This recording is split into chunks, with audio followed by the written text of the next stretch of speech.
How do I love thee? Let me count the ways. Death be not proud.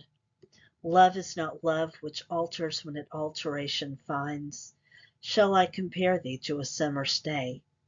Some of the most famous lines in poetry have come from the sonnet, perhaps the most influential type of poem in the English language. Let's consider why. The sonnet is a type of lyric poem. Lyrics are short, personal, and emotionally intense. The art of the lyric is to put as much meaning in as few words and images as possible. Lyric poetry usually employs rhyme and rhythm, and while a lyric poem is not the same as a sung lyric, the two categories can overlap. The sonnet was developed in Italy during the Renaissance and brought to England in the 16th century by Thomas Wyatt the Elder. Wyatt, who was a nobleman of Henry VIII's court, produced about 30 sonnets in English, 10 that were translated from Italian and 20 that were original to Wyatt, including his most famous sonnet, Whoso lists to Hunt, a witty poem that uses a hind or female deer as a metaphor for Anne Boleyn. The poet is clearly besotted with Anne and has tried pursuing her, but she has always avoided him. When he finally comes in sight of her, he finds his quest has been in vain, because she is already spoken for by the king himself. Wyatt imagines her with a diamond-studded collar that reads, Noli me tangere, touch me not, for Caesar's I am. Caesar, of course, is a tactful way to refer to Henry VIII without the poet having his head cut off. In fact, he very nearly did get his head cut off over Anne Boleyn, who was charged with adultery by Henry.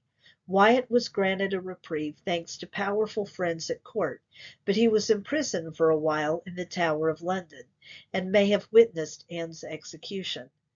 In other words, the danger he is hinting at in the sonnet is anything but imaginary. Wyatt's sonnet and the story behind it demonstrate why the sonnet has such a powerful presence in poetry. The sonnet is a short poem, only 14 lines, and while there are a few variations, the rhyme pattern is demanding. This forces the poet to be concise. The need to say a lot in a few lines compels the poet to use emotionally charged language and imagery that can pack 1,000 words worth of meaning into one word picture. Think about the narrative in Wyatt's sonnet. The deer flees, he pursues, she evades. He catches up, only to find her already bound to a man more powerful than himself. If this were a Netflix drama, we can imagine 7 seasons worth of episodes to tell a story that Wyatt is conveying in just a few lines. One other thing to note here. While later poets like John Donne and John Milton used the sonnet to express religious devotion, it has most commonly been used to describe romantic love.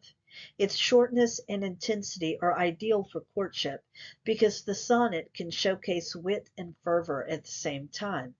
In the 5 centuries since Wyatt introduced the sonnet to the English language, many great poets have striven to show mastery of the form as a way to prove their poetic prowess.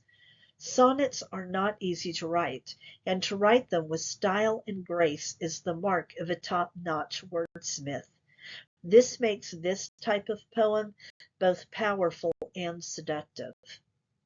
So, what should you look for when you read a sonnet? We said that the sonnet has a rigid rhyme pattern, but with some possible variations. The sonnet has 14 lines, and they are often divided into 2 sections, the octave and the sestet. The octave is the first 8 lines, and the last 6 lines are the sestet. There may be a turn or volta, a shift in mood or perspective, that happens between lines 8 and 9. The sonnet also uses iambic pentameter. This is a meter that allows 10 syllables per line, with a stress on every second syllable. It sounds like da-dum, da-dum, da-dum. It should be noted that while all sonnets use iambic pentameter, poets will sometimes break the pattern of stresses to keep the poem from sounding monotonous. Let's look at two examples. This will also be a good opportunity to practice marking out a rhyme scheme. Here is Wyatt's poem. Whoso lists to hunt, I know where is an hind. But as for me, alas, I may no more. The vain travail hath wearied me so sore, I am of them that farthest cometh behind. Yet may I by no means my wearied mind draw from the deer, but as she fleeth afore, fainting I follow. I leave off therefore, sithens in a net I seek to hold the wind. Who list her hunt, I put him out of doubt, as well as I may spend his time in vain. And graven with diamonds in letters plain, there is written her fair neck round about, Noli me tangere, for Caesar's I am, and wild for to hold, though I seem tame. The first thing to note is that while Wyatt does not seem to be using iambic rhythm in the first few syllables, the first line quickly picks up that pattern and it follows throughout the poem. I know where is an hind, but as for me, alas, I may no more. Okay, so what is the rhyme pattern? Wyatt, not surprisingly, mostly follows the pattern of an Italian sonnet. The octave is divided into two sets of 4 lines and the sestet into two sets of 3 lines. The first line of a poem is always A. Here, the second line doesn't rhyme with the first, so B. The third line rhymes with the second line, so B again. The fourth line rhymes with the first line, so that's another A. Line 5 is an A, line 6 is a B, then B and A. Line 9 doesn't rhyme with anything yet, so we have a C.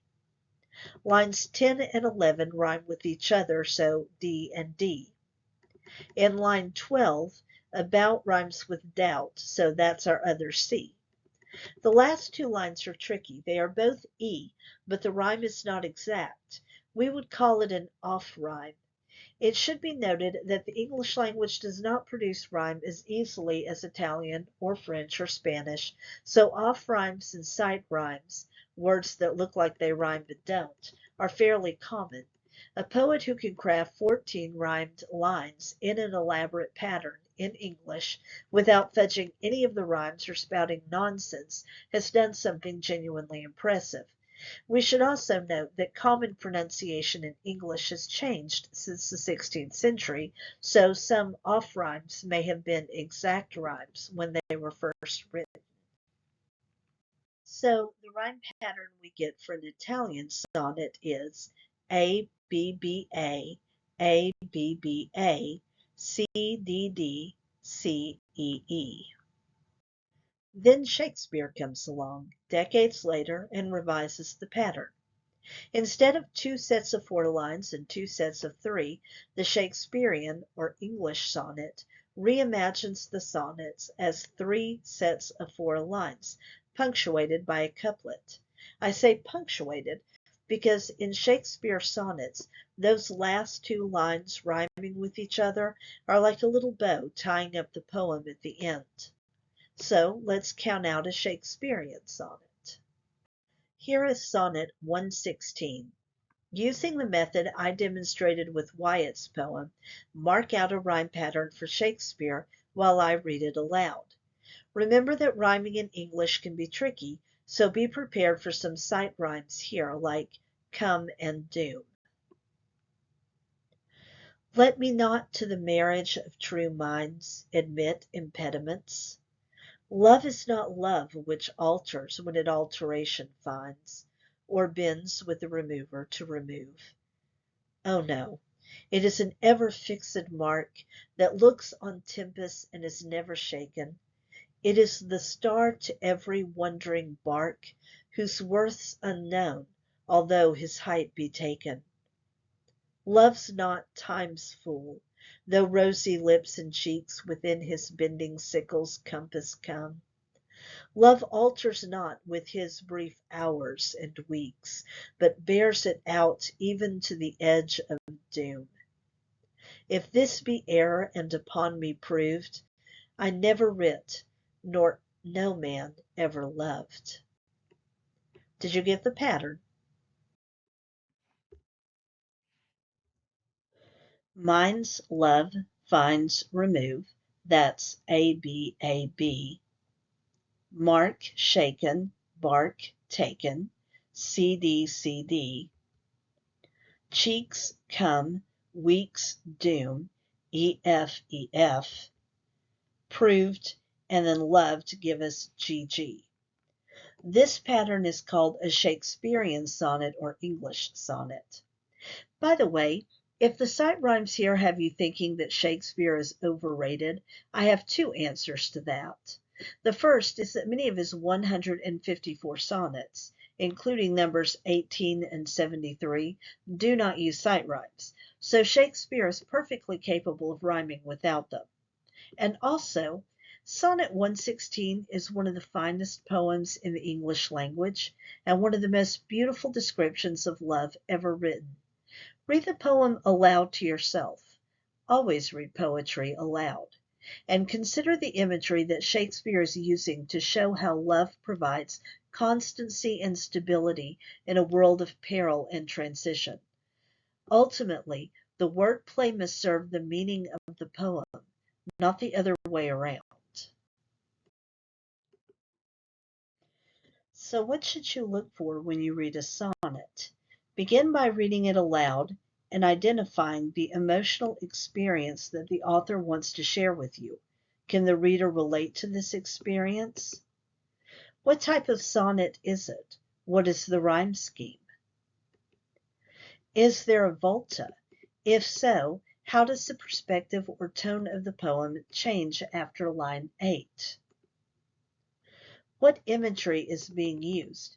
Remember that the sonnet has 10 syllables a line in 14 lines. That's a total of 140 syllables. How are the metaphors of the poem allowing the poet to say a lot with a few well-chosen images? Finally, as you read, don't just think about the poem as an assignment.